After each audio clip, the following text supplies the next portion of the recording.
We are back live May 11th, 2025. And it's a special day. It's Mother's Day. So this is definitely going to be the Mother's Day show. Shout out to all the mothers out there.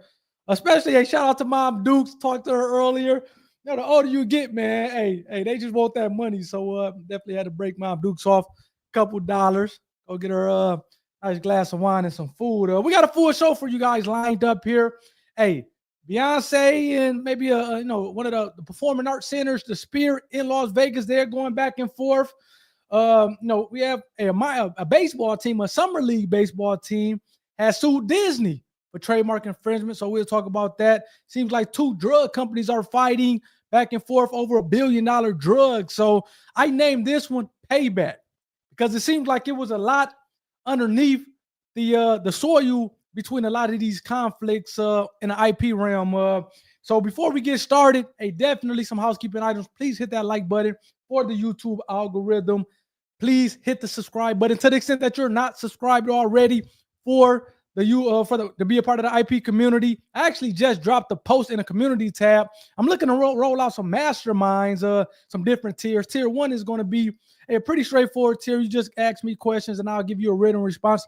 Tier 2, I think, is going to be the best value because not only do you get everything that's included in tier 1, but you also get we're going to do these 2 hour long video streams a month where I'm bringing on industry leaders as well as me answering the questions on a video, but I'm bringing in industry leaders, AI experts, manufacturers, business owners who generated millions of dollars, litigation attorneys, and I'm really trying to provide value. So that'll be tier 2 that I think is going to be the best value. And then tier 3 is going to be would you get tiers 1 and 2, plus you get the one-on-one with me for an hour long. So that is what I'm thinking about. Love to get that feedback. So definitely go kind of comment under that community post or let me know in the chat what you're thinking about. But that's something that I'm looking to roll out with those different tiers, these mastermind groups. I'm really trying to push you guys to become an entrepreneur. I was actually at Target earlier today, and I'm looking to come out with some ideas and anything that I find that I can get a patent on. I'm looking at doing that so that not only I can help you guys, I have some trademarks, I have some copyrights, but also have a product that I'm bringing to market myself. So I'm trying to push you guys to do what I'm looking to do myself or what I'm doing myself. So again, it's not going to be one of those things where I'm just trying to teach you, but I'm going to be one of them people who doing what it is that he's teaching as well. So again, let me know what you guys think about those mastermind tiers. Also, go check out the ebook, Got IP. I think this is a really good book to let you know, number one, okay, to the extent that you have an ideal and it helps you to monetize that ideal. And obviously we talk a lot about IP in there, but we talk about some other stuff, manufacturing. We talk about licensing. We talk about getting feedback, a number of different things, funding. And the cool thing about the ebook is I am taking obviously principles that I think are important, but I'm also interweaving these stories from these guests or these interviews that I'm doing. A lot of those guests or interviews are Shark Tank businesses, and I'm interviewing those real life stories from real life examples to really hammer home on the point. So go check out that ebook. That will be in the description. I'm not sure if Brandon is on, but to the extent that Brandon is on, definitely please drop that in the chat. And again, man, I definitely want you guys to participate in the chat, ask questions. I love to hear what you guys think about these different segments that we're talking about. And we're going to start with SAI. So, this is what I think season 16, episode 19 of Shark Tank. And I think they're only doing 20 episodes. So it's just one more episode, which I think airs next week. And for those of you who don't know, I think this is Mark Cuban's last season. So after I think the last episode, Mark Cuban will no longer be on Shark Tank. And he's been active, actually. He's been active. Let me kind of cue up here. He's been active with making deals. I think he made 2 deals this past season. So shout out to Mark Cuban for this. Actually, this is actually a pretty cool business here. I think you see Mark hugging, what's her name? Julie. Julie got a deal with Mark Cuban on this one. And this is cool. This is a college admission process. So what Julie did, and Julie is an actual she was previously in her previous life, she was a college advisor, and I guess she was a Gen Z marketer. Who would have thought that you can go to school to be get a marketing I guess, some type of marketing background to, to market specifically to Gen Z. And she created this AI powered storytelling machine to help out, college students. I mean, high school students be able to apply for college. We all know that, hey, it's the season. I actually just went to my niece's college graduation yesterday. And as high school students are gearing up to apply for college, I've been out the game for a while, so I'm not sure what goes into the admission process these days with high school admissions or high school applications. But it seems like she's kind of really using chat GPT and AI and taking it to the next level to help out not athletes, but help out high school students be able to craft essays and things like that to apply to college, big or small. So again, she got to deal with Mark Cuban, which again you can see her hugging Mark Cuban, and I actually think it's a good. I think it was probably the best pitch this week. Actually, it was another pitch that I liked, but I think this pitch is probably going to make the most money just because we all know, hey man, year after year, these colleges are kind of bringing in tens of thousands and hundreds of thousands of students. So go check out that pitch, that reaction video I did, but also go check out her product, man. She seems like she's doing some big things. So shout out to Julie with that. We're gonna kind of continue to move on here with the chicken heist. This was the Shark Tank, or the interview, I should say, that came out this week. It just so happened to be a Shark Tank product, but this is the interview that came out this week on my personal channel. Let me see if I can pull it up so we can kind of see what he's talking about. Let me see. That's not it. I thought I had this thing queued up. Apparently, I did not have it queued up like I thought I did. So give me a second. Ain't nothing but a G thing. And let me know, man, what y'all did for your moms. Did y'all get y'all moms anything special for Mother's Day? Like I said, Mom Duke, she just wanted a couple dollars, man. As they get older, man, they just want that money. Times is hard out here. Here we go. Here we go. This stream. Probably already playing. Let me put on the headphones here. So this is Riverbend. Again, this is a Shark Tank business. Man, and hey, a lot of people are saying that this is the best interview that I've done so far. So again, I'll let you guys be the judge of that. But let's see what he's talking about here. Parasitic type industries that are going on at the same time. I thought you come up with a great idea, you patent it, and that's it. The snowball just gets bigger and bigger and you start making money. But there's like a whole other side industry, which is people stealing patents, knockoffs, this, that. Like they're running reports on Amazon to see what's selling, and then they see what your patent status is, and then they start making it.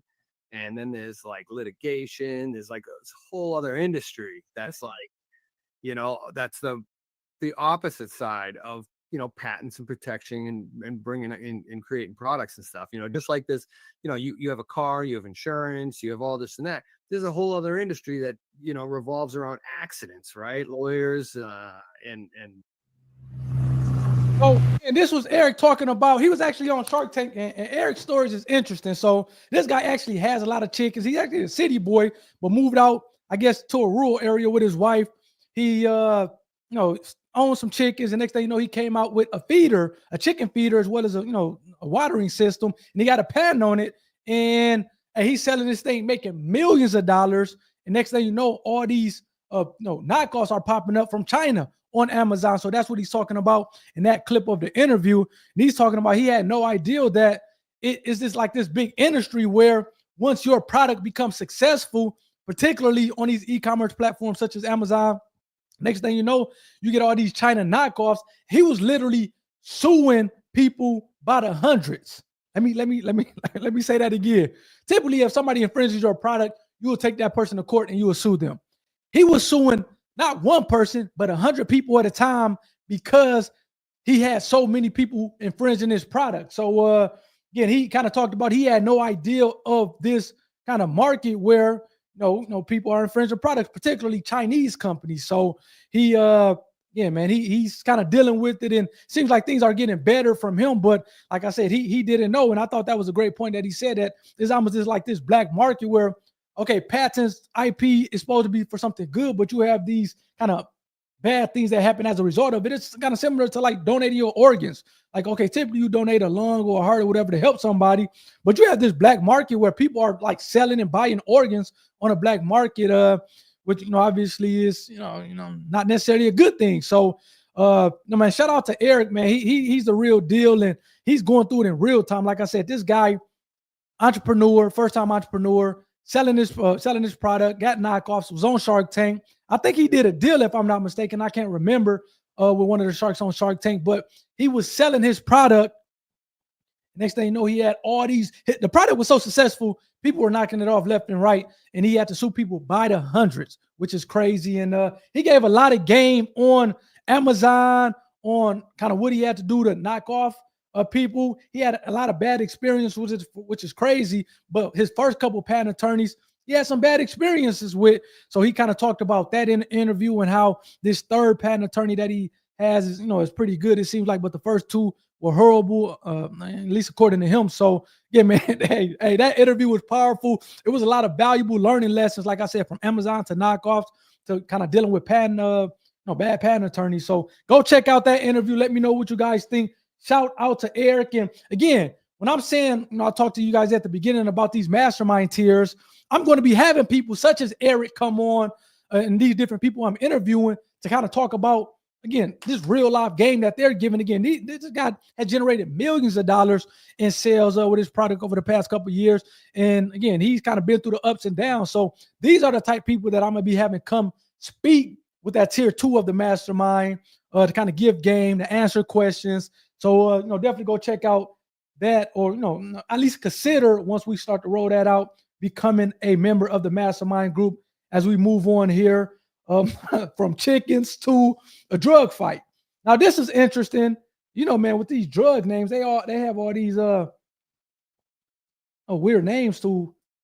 As I pull up the article, they have all these kind of difficult names. So this was from Innovation RX. So it seems like 2 drug companies were going at it. And I'm going to just quickly hit on this. I did a kind of longer video. Definitely go check that out. But I thought this was interesting and different because we haven't really talked about drug companies, especially with regard to IP. But, typically when drug companies file for patents, it's extremely important that they are able to, at least according to the drug company, that once they get awarded the patent, they kind of have a long shelf life because they're spending millions, if not billions of dollars on, dealing with the F&D, doing research, getting the FDA approval on the actual drug. And once they get that approval, they're trying to have a long shelf life. And that's unfortunately why you have these drugs that cost a ton of money initially. Then once that patent runs out and other people can kind of, I think they call them like biosymmetry or something they were saying in an article, you have these cheaper drug, these cheaper pharmaceutical companies that come out. So just think of Tylenol. We all know Tylenol, brand name, but then I was actually at the store buying Tylenol earlier today, and it's a cheaper version, or I won't say a knockoff version, but a cheaper version called pain reliever. Essentially doing the same thing as Tylenol, but it's cheaper than Tylenol, and I guess it still has the same active ingredients. Well, with this company, I think Merck's is the name of the company. Look, check this out. They had a drug that last year sold, I think, let me see this article because I want to get the number right. 30 billion. You see this right here. It had 30 billion. The first sentence of this article. Merck's bringing in nearly 30 billion in sales last year, which is crazy from this drug. And it seems like the patent for that drug is about to run out. So they actually filed for another patent application on an injectable version of the drug. I'm not sure if it was like a pill form or whatever, but they're coming out with an injectable version of that drug. And they were essentially, it seems like, in talks with another drug company who is more so specializes in kind of injectable drugs to, essentially both make money. But it's like talks broke down. And next thing you know, Merck's, who, made 30 billion last year, like, we don't need y'all. We about to go kind of do this thing ourselves. And the other companies sued them for patent infringement. And it seems like this is kind of more or less to try to get them back to the table to try to, negotiate and hopefully still work with each other. And that's one of the interesting things I do want to say about IP as well as patent infringements. A lot of times, man, people will sue you not necessarily because you are maybe infringing their product, but they use it as a mechanism or a tool to try to get you back to the negotiating table. So to the extent that you are, because again, you can't use somebody else's IP protected product unless they give you permission, and that permission comes in the form of a license. However, when kind of talks start to break down or something goes awry where the two no longer are talking, a lot of times one party will sue the other party to try to bring them back to the table. It's a dirty game, but that's often what happens, and it seems like that's what happened in this case where Merckx was sued by, I think the other company was like Halozyme or something like that, to try to get them back to the party. So again, it was a crazy situation. Go check out that full video that I did. I think it was like 8 or 9 minutes. Go check out that one as we kind of move on to the next subject. And this one is going to be an interesting one. I tell you what, man, Tesla is doing some pretty cool things. We're going to take a look at this self-driving car. Tesla tried to file for a trademark for the robo-taxi, I think it's called, and they were denied. But before we get off into why they were denied, let's take a look at the robo-taxi so that you can understand essentially what it does. Let's go. Okay. Thank you. This is a self-driving car. So when you get into the car, Let me try to turn off this. I'm not trying to get a copyright strike, so let me turn off this music. And I'll try to narrate it. You know what? Forget it. All right. All right.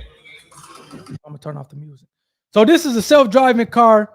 I'm not trying to get a copyright strike. So once you put on a seatbelt, the doors actually come down, and then you have this screen which you just push where you want to go, and this thing drives you. So I guess I should have picked a better video that didn't have sound or music so I can avoid a copyright strike. But the vehicle doesn't have a steering wheel. So again, it's a fully autonomous. You can see he's in both guys in the passenger side, in a front seat, and the car doesn't have a steering wheel.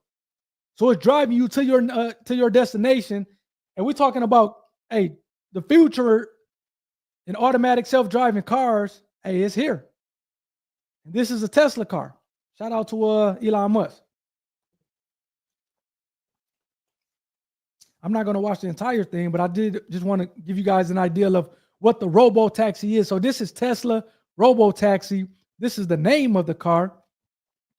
And it's essentially a self-driving car that drives you to your destination that you put in. Again, the doors don't shut until you put on your seatbelt. Make sure you're nice and snug. And for those of you who just joining in, this is Tesla's self-driving car. It's called the robo-taxi. I'm not playing the sound because I do not want a copyright strike. And let me know in the chat, would you drive this? Or wouldn't? I guess you won't drive it, but would you use this? We all thought a number of years ago that people wouldn't be using Ubers and Lyfts, and that sure proved us wrong. But this is another level. Would you use a car where you are not in control, it's driving you to your destination of choice? Heck, you can put on some, seems like they're watching a movie here, maybe listening to some tunes. Would you use this? Let me know in the comments. Let me know in the chat. Would you use this self-driving car? I would. And you can see it's moving them along the destination. So that's pretty much enough of that. But essentially, Tesla, and I had talked to this before, but I think this is a good point to kind of hammer home on again. Tesla was looking to trademark robo-taxi. You see the name robo-taxi, but the United States Patent and Trademark Office essentially denied their original application, saying that, hey, this is a descriptive term. And for those of you who don't know, when you're filing for a trademark, it essentially falls into 5 categories. Your mark falls into 5 categories, and only 3 of the categories you can get trademark protection on initially, and the other 2 you can't. So you have a generic mark, which essentially is a term that everybody used to kind of describe a product or a service. Let me try to think of one offhand. Just think of aspirin for the headache medicine. Everybody kind of uses aspirin or says, hey, let me get an aspirin, even though they may be talking about another headache medicine. So aspirin is a generic mark generally used to describe the product or services. You can never protect a generic mark. The next one is a descriptive mark, and it describes the goods or the services. Just think of U.S. Weather Channel. It's a weather channel. It's a channel about the U.S. weather. Think of, let's see here. What's another one I can use? Actually, robo-taxi. So the USPTO, which I'll talk about here in a little bit, they said that robo-taxi is a descriptive mark. It's describing the services that is being provided. It's an automatic taxi service. Apparently, the USPTO said that robo-taxi is a descriptive mark, and therefore you cannot get trademark protection on descriptive marks, at least at the beginning. Now, once you go on and have a lot of sales and a lot of advertisement being spent on that trademark name, then you can probably protect it later on. But at least initially, you cannot protect descriptive marks. Then the third form of mark is a suggestive mark, and that suggests the nature of the goods and services, but you still have to you still have to use your imagination. So just think of Netflix. We all know what Netflix is now, but when you first heard of Netflix, it's like, okay, what is it? Is it internet, Flix? Is it pictures? But we all know it's a streaming services. Same thing with Facebook. Facebook is another suggestive mark. You can protect suggestive marks at the beginning by way of a trademark. The fourth term is a arbitrary mark, and that's essentially, think of Apple. Apple, that word exists, but typically it exists for fruit. And you're using that mark in another sense. So Apple is using it for electronics, not fruits. That's an arbitrary mark. And just like a suggestive mark, you can protect those marks at the beginning or initially. And then a final and fifth type of mark, it's a fanciful mark. And that's essentially a made-up mark. Just think of, I know we were talking about the drug names. A lot of those drug names are just made-up words explicitly for the use of that drug. I think Adidas is another made-up word for shoes, for the shoe company. So again, you can protect arbitrary marks, suggestive marks, and fanciful marks at the beginning, but you cannot protect generic marks or descriptive marks at the beginning. And it seems like the USPTO was saying, hey, this Tesla robo-taxi, Tesla tried to get a trademark on the term robo-taxi, and the United States Patent and Trademark Office just sent them an office action denying their trademark because they said robo-taxi was a descriptive mark. It described the nature of the services, that being automatic self-driving cars. So I would imagine that obviously Tesla is going to respond to it. They're going to argue against it being a descriptive mark. But whether or not it's the descriptive, the USPTO agrees with them or not, Tesla can get, if they keep using robo-taxi and it becomes synonymous with kind of Tesla and their kind of autonomous vehicle fleet, at some point in the future, they will be able to protect robo-taxi. So hopefully you guys kind of understood that. Let me know in the comment section to the extent that you guys still have a question on things as I move on to this next stage. And this is dealing with your boy, your girl Beyonce. Seems like Beyonce got a cease and desist letter. So we're going to pull up this video. We're going to watch this video on Beyonce getting a cease and desist letter. Come on, man, what's going on? For whatever reason, man, this news station ain't been playing ball, but let's see what this news at the Sphere hit Beyonce with a cease and desist letter. So this comes after Beyonce shared some video during the first few shows of her Cowboy Carter tour in Los Angeles, showing the singer walking along the Las Vegas Strip as a giant and picking up what seems to be the Sphere. Officials sending the cease and desist letter on Thursday, saying that Beyonce did not ask for permission to use the Sphere in the video. She had until today to change it.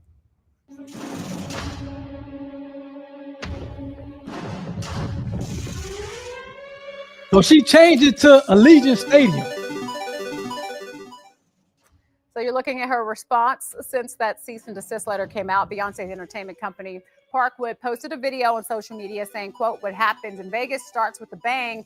You can see her picking up Allegiant Stadium this time, which is where she's ending her tour on July 25th and 26th. Beyonce showed the video during last night's show in Los Angeles, which will likely be the norm moving forward. Well, next. So again, a big crowd showed up in downtown Los. So she started out, as I kind of bring it back on myself. And again, hey, we all Beyonce fans in this joint, but this how powerful this intellectual property is. She started out, I want to make sure that, there you go. She started out in that video picking up, I guess, the Sphere. And I haven't been to Vegas in a couple years, so y'all have to let me know in the chat whether or not y'all been to the Sphere. But apparently it's like a performing arts center where, entertainers such as Beyonce can perform at. And it seems like originally in her intro video for her tour, she was picking up the Sphere. They sent that cease and desist letter saying, hey, you're infringing on intellectual property and we didn't give you permission to use the Sphere in your video. And now she changed it to the Allegiant Stadium. So, and we all love Beyonce, but you can tell that, hey, She don't want that smoke as it relates to the intellectual property. But what this video didn't talk about, and I talked about it, in a longer video that I did, is it seems like the Sphere, which is a performing arts center, and Beyonce, and then again, this is the reason why I titled this live Payback, is because it seems like Beyonce and a Sphere were looking to do business together. It seems like Beyonce was going to do a residency at the Sphere, but she was asking for some crazy things, like she wanted the Sphere to be shut down, the whole complex to be shut down for 2 weeks, and she wanted like $10 million or something like that per show, or whatever the case may be. And the Sphere didn't like that. They weren't obliging to that, and then the talks broke down.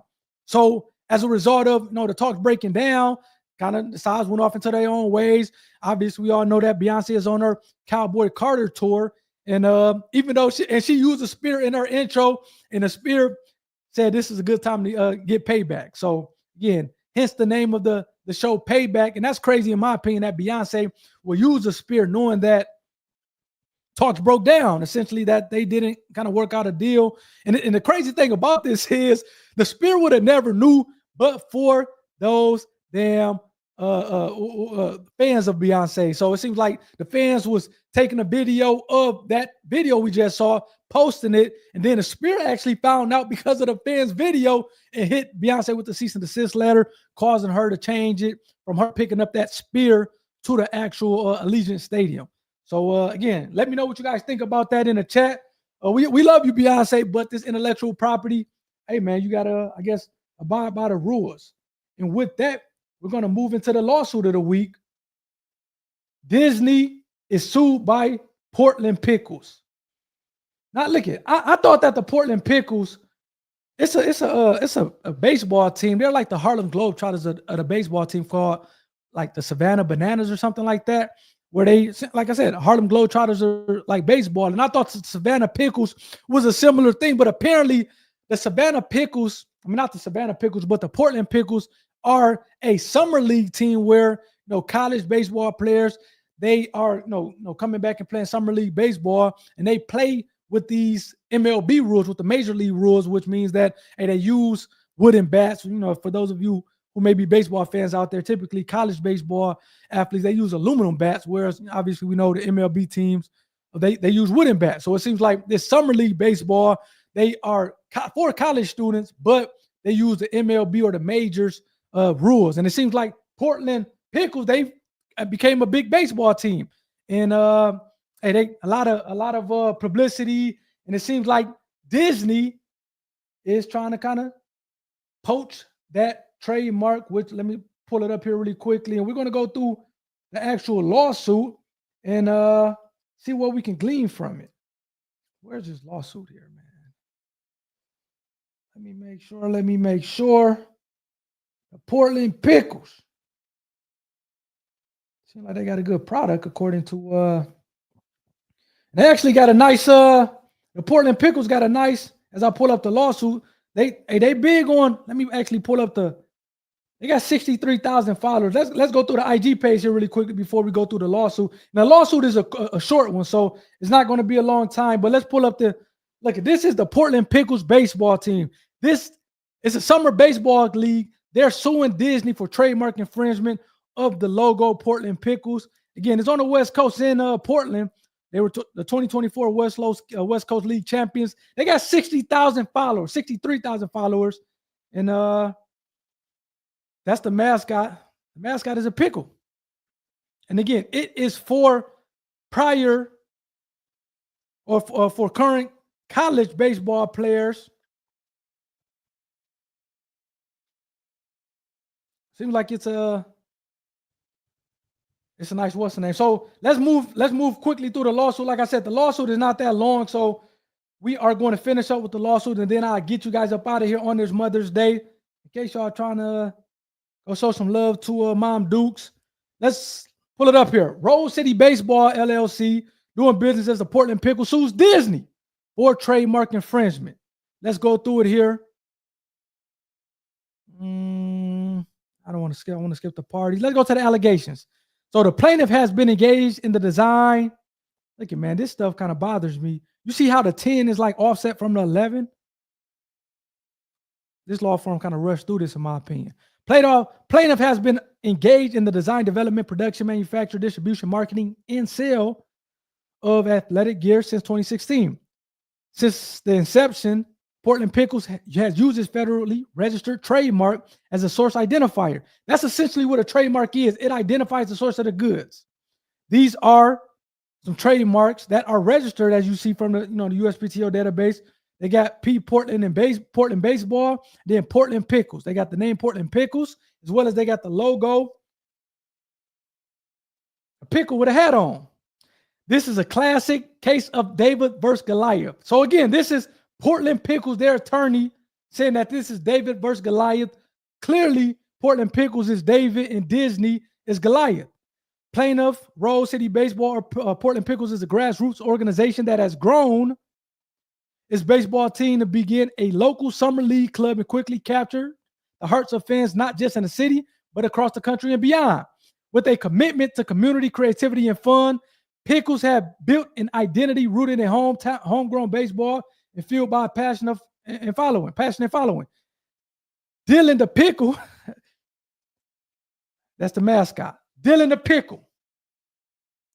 I don't know, man. Look, I guess you can, as long as you got a good product, I guess it doesn't matter. I'm not sure if I want my mascot to be a pickle, but this is the pickle of the mascot of Portland Pickles that is suing Disney for trademark infringement. I can't wait till we get to what to the allegations of what Disney did. Quirky, lovable, and distinctive, the character embodies the values and voice of the team and serves as the living symbol of its trademark. As evidenced by his 30,000 Instagram followers, look at I just pulled it up and said 63,000. So this actual lawsuit made their followers go more. I just showed they had 63,000 followers. And at the time of this lawsuit, they had just under 31,000 Instagram followers. So it seems like this lawsuit has blown up their IG page. The Pickles' beloved crowd pleaser has become an icon that brings mass appeal to every Pickles product on which it appeared. You got the Pickles on the hat, Pickles on the shirt, Pickles on the jacket, as well as the Pickles on the jersey. Today, the Pickles are a flagship franchise in the West Coast League, a summer collegiate baseball league known for developing elite talent and showcasing rising stars.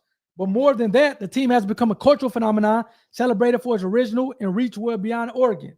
The pickle marks have been prominently displayed on a wide range of high-quality merchandise, including jerseys, shirts, so forth and so on. These distinctive marks, particularly the playful pickle logo, are strategically featured on clothing and memorabilia. And I want to come back to myself because I talked about this with regard to the robo-taxi and Elon Musk and his company being the trademark getting rejected by the USPTO. And I talked about those 5 categories: generic, descriptive, suggestive, arbitrary, and fanciful. Again, generic and descriptive, those marks cannot be protected at the beginning, and those are not considered to be distinctive marks. However, a suggestive mark, an arbitrary mark, and a fanciful mark are considered to be a distinctive mark and therefore can be protected via a trademark once you apply for a trademark via a trademark application. So I did want to kind of bring that up since it did talk about distinctive.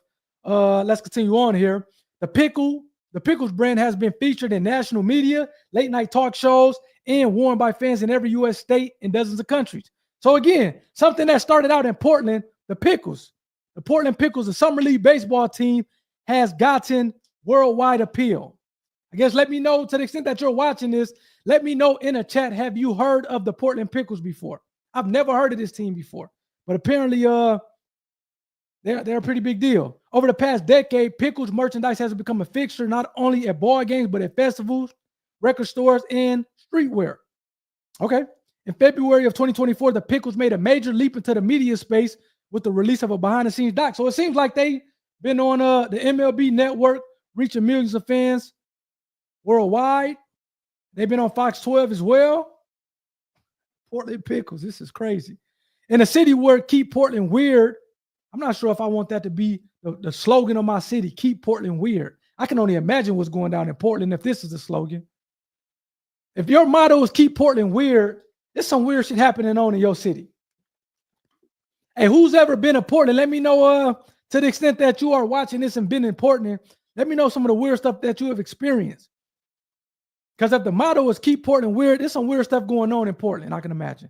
The Pickles and their distinctive villain character have succeeded in establishing marks that resonate with fans precisely because they capture the playful, unconventional spirit that team supporters value. The widespread adoption of team merchandise bearing these marks demonstrate how thoroughly Dylan the Pickle has been embraced as the beloved mascot and exclusive symbol of the Pickles baseball organization.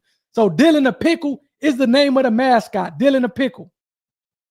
Community members of all ages recognize the whimsical pickle imagery as the distinctive identifier of the team and its official products. Let's see what Disney did to get this lawsuit. Now, this is where it starts getting good. Against the backdrop, defendants, led by global media giant Walt Disney, have released a new animated series, Win or Lose, on Disney Plus, which centers around a co-ed softball team named the Pickles.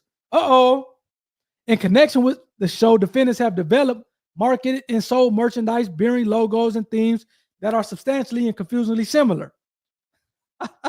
Hey, let me know in the chat. Now, you just seen Dylan the Pickle. You see the pickle. This is the official Portland Pickle, Dylan the Pickle. Essentially a pickle with a baseball cap. Do you think that Disney's logo is a likelihood of confusion? I'm trying to teach y'all on this. So again, the whole thing or the standard of trademark infringement is likelihood of confusion. Are the marks confusingly similar? It's not enough that the marks are similar. Are they confusingly similar? Meaning that if you was to look at these shirts that are sold by Disney, would you think that they have anything to do with Dylan the Pickle as well as the Pickle Baseball Organization? Upon information and belief, the Pickles are engaged in a retail, or Disney are engaged in a retail sale of these infringing products. The accused products are available in large retail stores nationwide, including within the judicial district, and can also be purchased online. So again, they're selling them at Target as well as Amazon, which are both accessible to consumers nationwide. So these are the t-shirts that are sold at Target, Amazon. It seems like you can buy them at Walmart as well. This is sold by Disney. Do you think that this is confusingly similar to the Portland Pickles? The Portland Pickles are suing Disney for trademark infringement, in case you're just getting in here.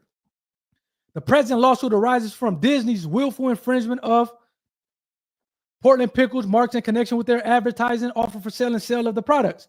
Disney's has never been authorized or licensed by Portland Pickles to use the Pickles marks or anything confusingly like them. Yet they have moved forward with full knowledge that the Pickle brand already exists and is protected. We talked about Portland Pickles having a trademark. They actually have 2 trademarks. Disney's actions were not only intentional, but brazen, leveraging their outsized market power to appropriate a brand identity with a decade of goodwill and fan devotion behind it. Disney's enormous market presence and vast promotional capabilities threaten to overwhelm plaintiffs' established Pickles marks through their use and sale of accused products. As Disney widely distributes and promotes these products through extensive retail channels, consumers familiar only with the Disney's version will likely encounter plaintiffs' authentic Pickles merchandise and mistakenly believe that Portland Pickles is affiliated with Disney. This threatens to significantly damage Portland Pickles' mark and brand. The resulting reverse confusion is substantially harming plaintiffs by weakening plaintiffs' ability to distinguish its products in the marketplace. This confusion directly threatens to erode the goodwill and consumer recognition that Portland Pickles has cultivated through the years. This confusion is not hypothetical. So this is where it gets good. This confusion is not hypothetical. Portland Pickles has and continues to receive numerous inquiries from confused consumers asking whether they haven't entered into a collaboration with Disney. And let me tell you guys, a lot of times we encounter these trademark infringement lawsuits and we go through them, and there's a lot of allegations are being made, but it's no better allegation, not allegation because it's no longer allegations. It's no better evidence than people saying, hey, we were actually confused and thought y'all was somehow doing a partnership with Disney. Anytime you're suing somebody for trademark infringement, to the extent that you can get actual customers, people telling you guys that, hey, I thought y'all was doing something with Disney or doing something with the infringing party, that's what you want to get. Because in my opinion, as an IP attorney, that means that the marks are confusingly similar if your customers are saying, hey, I saw this Disney shirt and I thought that y'all was somehow doing some type of partnership with Disney. That's what you want, and that's bad for Disney, in my opinion. So this is not looking good for Disney. Let's kind of finish up this lawsuit here. What they Portland Pickles is saying, this is not hypothetical. Portland Pickle has and continues to receive numerous inquiries from confused consumers asking whether they have entered into a collaboration and licensing agreement with Disney or are otherwise affiliated with Disney in connection with the popular animated series Win or Lose. Portland Pickles has received numerous messages from confused consumers asking whether Pickles has partnered with Disney and sold their rights. Hey, back in the day, man, I used to watch Rugrats, and Tommy was like the main character. His last name was Pickles. So when they said Pickles had partnered with Disney and sold their rights, I was thinking Tommy Pickles. So again, it seems like consumers are asking Portland Pickles, hey, y'all sold y'all rights to Disney? That's essentially what's going on here. That's not good for Disney. These direct communications from customers demonstrate actual confusion in the marketplace. Again, that's the whole point of trademark law. It's confusingly similar, and to the extent that you have your customers saying that, hey, I thought y'all was somehow affiliated with Disney or sold y'all rights to Disney's, that's not a good thing for Disney. With consumers explicitly questioning the relationship between Portland Pickles and Disney after encountering Disney's accused products. Each of these moments represent a tear in the fabric of Portland Pickles brand, integrity, reputation, and control. Such real-world evidence. I just told y'all that. I just scammed this article. I'm telling y'all, this real-world evidence of confusion underscores the significant risk that consumers have and continue to mistakenly believe that Portland Pickles authentic pickles merchandise is connected to, sponsored by, or affiliated with Disney well-known entertainment properties, further eroding plaintiffs' independent brand identity and control over the distinctive marks in the marketplace. Disney's conduct threatens to overshadow years of grassroots growth, community engagement, creativity, expression, and national expansion. So it seems like they're expanding this thing not only national. I think they said they got people wearing these in other countries. So it's really a global expansion. It weakens the Pickles' ability to operate in media licensing and merchandise with confidence, and sets a dangerous precedent that no matter how successful of a small brand becomes, it is vulnerable to appropriation by the world's largest media companies. Portland Pickles has invested substantial time, energy, and capital into building a brand that resonates with the fans, families, athletes, artists, and creators alike. The brand is now at risk of being diluted and devalued, not because of poor business decisions or market shifts, but because Disney's thought and actually like this lawsuit. I don't necessarily like the offset or out of line numbers, but hey, this attorney bringing it, not because of poor business decisions or market shifts, but because of Disney's thought the name Pickles was catchy and he used it without the regard for real people and real community it represents. Upon information and belief at all times relevant hereto, defendants have had full knowledge of plaintiffs' Rose City Baseball ownership of the Pickles mark, including its exclusive right to use and license such IP and the goodwill associated therewith. Defendants, Disney, have engaged in the infringing activities knowingly and intentionally, or with reckless disregard or willful blindness to Portland Pickles' right for the purpose of trading off the goodwill and reputation of the plaintiff. And essentially, this is for the federal trademarks, essentially saying that, hey, Disney did not get permission. Actual confusion going on as a direct and proximate result of Disney infringing activities. Essentially, a plaintiff has been injured, so forth and so on. So, hey, what do you guys think? Let me know in the comment section. What do you guys think? This is not good for Disney. I would imagine that Disney is not going to take this all away for a number of reasons. I think this is bad publicity for Disney. We all know Disney is a family, is a fun environment. And the fact that it can be looked at, they're just trying to knock off or essentially take the IP, the ownership of a small up-and-coming brand, is really a bad look for Disney, especially for what it represents. So I can see that Disney will come to the table and maybe kind of stop using it, rebrand, or maybe try to enter into a license agreement to pay Portland Pickles some money to be able to use this mark. I don't think that Disney want this to go to trial. I do think that, in my opinion, I do think that Portland Pickles has a good case for trademark infringement based on what I've seen, as well as the actual confusion. So I would imagine that Disney will somehow try to make this right, whether they kind of rebrand or change the name of the show or name of the mascot in the show, wins or losses, or they may get a license. That's a good thing about this intellectual property. You have to get permission. A lot of times that permission can come in the form of a license saying that, hey, we're going to pay you to be able to use your mark for what we're trying to use it for. So I can't see a Disney maybe licensing the mark from Portland Pickles and essentially paying them, which again, I mean, I'm actually rooting for Portland Pickles because this can be a win for the small company going against, as the attorney for Portland Pickles, the Goliath and Disney. So that's kind of essentially what I have here today on this Mother's Day edition of the show. Let me know what you guys think in the comment section. Again, some housekeeping items. Okay. Hey, I appreciate it, Kellen Coleman. I appreciate the thumbs up. And I appreciate you, hey man, you just supporting the platform as well as participating. It makes it for me a lot more entertaining, and it's better kind of for the community, for the group when we get this participation. So I definitely appreciate you, Kellen Coleman. Cash is what we call you, Cash with the double thumbs up. I appreciate that. Hey man, this intellectual property is valuable. So hey, to the extent that you have IP, make sure you're protecting it, not only by way of copyrights, trademarks, as well as patents, but to the extent that somebody is infringing on your patents, you got to be ready to go the distance. You got to be ready to sue them.